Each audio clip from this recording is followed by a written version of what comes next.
Halo, ketemu lagi. Semoga sehat-sehat, tetap semangat, selalu bahagia. Wassalamualaikum warahmatullahi wabarakatuh. Selamat ketemu lagi dengan Oma. Dia kan manggil Oma dosen. Baik. Oke. Dimana pada kesempatan ini, Oma ingin membahas terkait kelanjutan daripada IDARJ, yaitu terkait dengan ICS. Makanan atau menu apakah ICS itu di dalam pembiayaan, sistem pembiayaan di Indonesia? Baik, Oma akan membahas terkait atau berbagi lah ya keilmuan.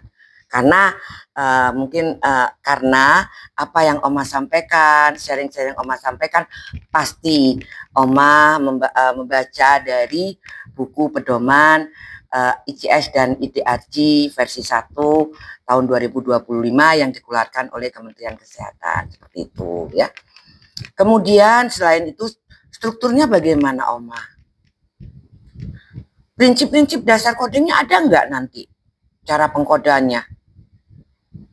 Kemudian tanya lagi yang paling signifikan. Memang penting juga ya itu buat pelayanan kesehatan. Itu. Maka izinkan Oma, Jailah, izinkan Oma untuk sedikit sharing. Ketika kita bicara tentang ICS, itu merupakan pedoman resmi. Ya, pedoman resmi. Karena dikeluarkan oleh pemerintah. Untuk apa? Untuk digunakan sebagai proses pengkodan, diagnosis, dan tindakan medis. Untuk apa? Untuk kebutuhan sistem pembayaran yang berbasis IDARJ di era jaminan kesehatan nasional atau JKN. Jadi ICS ini akan mengatur terkait strukturnya adalah standar kodenya. Sedangkan IDARJ bagaimana? Kalau dulu mengacu diagnosis utama, IDARJ mengacu terkait seluruhnya, baik secara diagnosis utama, sekunder, tindakan ataupun keperluan faktor-faktor yang lain, baik itu jenis kelamin dan seterusnya, usia dan seterusnya. Lebih kompleks. Oma lanjutkan. Oma, ya kenapa ya ICS harus ada ini di Oma? Udah ada IDARJ, ini ada ICS. Gimana lagi kita ini kerja? Loh, pemerintah dalam hal ini pastinya perangkat antara atau sistem ICS ini akan berhubungan dengan IDARJ. Jadi ICS itu hadir kayak lagu tuh. Engkau hadir atau engkau datang. Iya. Jadi kehadiran ICS itu adalah ditunggu untuk melengkapi kolaboratif antara IDARJ, di mana ini sudah merupakan standar baku. Untuk apa pengkodean? Yang harus ditaati oleh koder dan verifikator. Dengan harapan apa? Dengan harapan ini menjadi suatu referensi, dengan harapan koder dan verifikator tidak menggunakan referensi yang di luar atau yang peraturan yang atau apa ya, referensi yang bukan dari kementerian atau BPJS ya. Jadi harus mengikuti yang ditetapkan oleh BPJS. Kemudian kehadiran lagi ya, kehadiran ICS, engkau datang dan engkau hadir, tapi jangan keluar, tapi tetap ada pasti revisi. Dengan adanya ICS, kehadiran ini diharapkan teman-teman koder nanti hasil proses pengkode melakukan proses pengkodeannya itu lebih terstruktur, akurat, kemudian seragam ya, sehingga hal ini meningkatkan mutu klaim pelayanan kesehatan dan ingat mengurangi risiko terhadap perbedaan interpretasi pada hasil pengkodan. Seperti itu. Nah, Bagaimana susunan ICS-nya, Oma? Kan bingung nanti kalau nggak tahu strukturnya. Minimal sama, prinsipnya sama dengan ICD 10 yang sudah dimodifikasi, ICD 9 yang sudah dimodifikasi. Nah, di dalam susunan atau struktur ICS ini, ya, ICS ini ada 3 chapter utama, ya, chapter utama yang mengatur terkait dengan ICS, yang mengatur tentang sistem ini. Antara lain ada aturan coding umum IDRG. Apa itu aturan umum IDRG? Kita tahu bahwa IDRG itu adalah Indonesian Modification atau Indonesian Modification, artinya ICD versi 10 dan ICD 9GM itu dimodifikasi. Jadi tetap aturan coding umum IDRG berfokus pada ICD versi 10 dan ICD 9GM yang telah dimodifikasi disesuaikan dengan kondisi klinis di Indonesia, sehingga dikenal dengan ICD 10 dan ICD 9GM Indonesian modifikasi, ya, seperti itu. Kemudian yang selanjutnya, aturan coding khusus IDRG.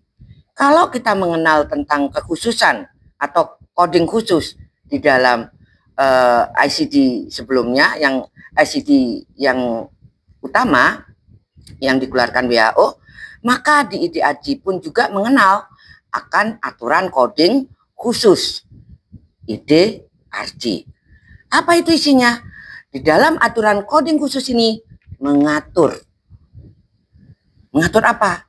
Segala hal kondisi medis tertentu yang memiliki aturan coding yang spesifik, ya. Dan tidak kalah pentingnya juga yang selanjutnya adalah bagaimana alur pengkodean secara umum. Alur pengkodean umum itu merupakan panduan teknis pelaksanaan, ya, kalau kita panduan, ya, panduan teknis alur kerja bagi coder dalam melaksanakan atau dalam melakukan coding, diagnosis, dan tindakan. Seperti itu, ya. Kemudian bagaimana prinsip dasar pengkodeannya, Oma? Ya pastilah kalau ini diatur. Yang ini justru wajib dipahami dan wajib dimengerti oleh para coder. Oke, pertama, diagnosis utama itu harus berhubungan dengan tindakan utama. Ingat. Kemudian, diagnosis dan tindakan harus tercatat, harus didokumentasikan lengkap dalam resume medis tanpa ada singkatan. Gak boleh disingkat-singkat, tulisannya harus jelas, terbaca, seperti itu. Kemudian, diharapkan menggunakan istilah diagnosis yang paling spesifik, yang mencakup diagnosis utama, komorbid, kemudian komplikasi hingga penyebab eksternal. Padahal ini ada, tetapi kan secara umum, ya, kalau di WHO, ICD WHO seperti itu. Jadi kita nggak usah ragu lagi, ya, nggak harus ragu lagi. Tetapi ketika kita ragu bagaimana? Yo tanya, ragu kok langsung dibablas? Tidak.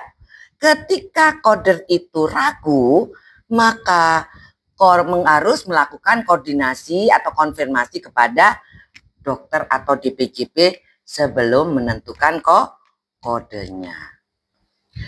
Baik, ada contohnya nggak sih, Oma? Ya wes, salah satu contohnya, contoh untuk kasus cancer atau neoplasm. Ketika seorang pasien datang di fasilitas pelayanan kesehatan, pasien tersebut adalah pasien atau penderita kanker yang ingin mendapatkan suatu kemoterapi ya menjalani kemoterapi di Fasiankes ya. Kemudian pada saat kemoterapi itu dilakukan injeksi. Nah, ingat tadi aturannya, diagnosis utamanya apa? Harus ada hubungannya. Artinya orang itu datang untuk mendapatkan kemoterapi. Berarti kemoterapi session for neoplasm. Kemoterapi suatu kegiatan atau session ya, bagian daripada pengobatan kanker dengan kemoterapi seperti itu. Sedangkan untuk diagnosis sekundernya adalah kanker, kode kanker sesuai dengan kasusnya apa nanti. Ya, disesuaikan dengan kondisi pasien yang dituliskan di resume medis. Kemudian termasuk juga pada tindakannya, yaitu dilakukan tindakan kemoterapi. Mudah bukan? Oke, Oma penting nggak sih kinian ini untuk Fasiankes? Yo penting-penting toh. Ketika ingat lagi, kalau regulasi itu udah bergulir, ikutin, patuhin, laksanakan. Kalau nggak dilaksanakan ya kita sendiri yang rugi, ya toh? Seperti itu. Kenapa ICS ini penting, teman-teman semuanya? Penting bagi fasilitas pelayanan kesehatan. Untuk apa?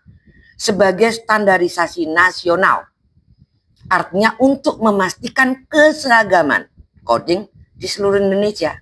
Jadi nggak ada belentang ponteng udah A10, A10, A10, A10, dan bla gitulah. Seperti itu. Oke. Standar, seragam. Kalau SD ya putih hitam, putih merah, SMP putih biru. Itu udah citra itu, karakternya seperti itu. Keseragamannya seperti itu. Kemudian apa lagi, Oma? Akurasi klaim JKN. Akurasi klaim JKM adalah untuk mengurangi klaim ditolak, teman-teman. Ya, karena kesalahan coding. Harapannya hal ini meningkatkan mutu data kesehatan sehingga tertib administrasinya, memudahkan melakukan analisis terhadap penyakit, yaitu pada keilmuan epidemiologi, kemudian memudahkan di dalam perencanaan suatu kebijakan. Batuk ini. Kemudian juga ICS juga ada dilindungi loh oleh hukum. Jadi perlindungan hukum itu penting. ICS didukung oleh regulasi resmi seperti PMK 26 2021 sehingga memiliki kekuatan hukum yang jelas. Nah, itu tadi. Ketika Oma simpulkan atau tarik benang merah bahwa ICS itu merupakan langkah penting, suatu langkah atau terobosan yang sangat penting dalam mewujudkan ya sistem kesehatan yang lebih tertib, efisiensi, dan transparan. Harapannya dengan standar coding yang jelas, coder mampu atau dapat bekerja lebih terarah, klaim JKN lebih akurat, dan data kesehatan nasional lebih bermanfaat atau lebih valid seperti itu. Jadi kalau IDRG itu akan bicara tentang mekanisme pembiayaannya, sedangkan untuk ICS adalah keseragaman di dalam pengkodean. Itu tadi capek juga ya Allah. Itu tadi sedikit informasi sharing-sharing terkait dengan IDRG secara mendalam dengan ICS. Mudah-mudahan bisa bermanfaat buat teman-teman semua. Kita tetap sama-sama belajar, bukan lebih penting, lebih pintar Oma tidak. Oma juga menginformasikan ini harus membaca dengan pedoman yang ada. Kemudian harapannya lebih tetap semangat dalam berkarya, jangan takut melakukan kesalahan, janganlah, karena itu adalah mempercepat kita memperbaikinya. Ya, seperti itu. Terima kasih, sampai ketemu lagi pada sesi lainnya dari Oma, masih tetap di bidang keilmuan rekam medis dan informasi kesehatan, karena Oma adalah praktisi. Terima kasih, sampai ketemu lagi, salam sehat, salam rahayu. Wassalamualaikum warahmatullahi wabarakatuh. Salam sehat. Dadah.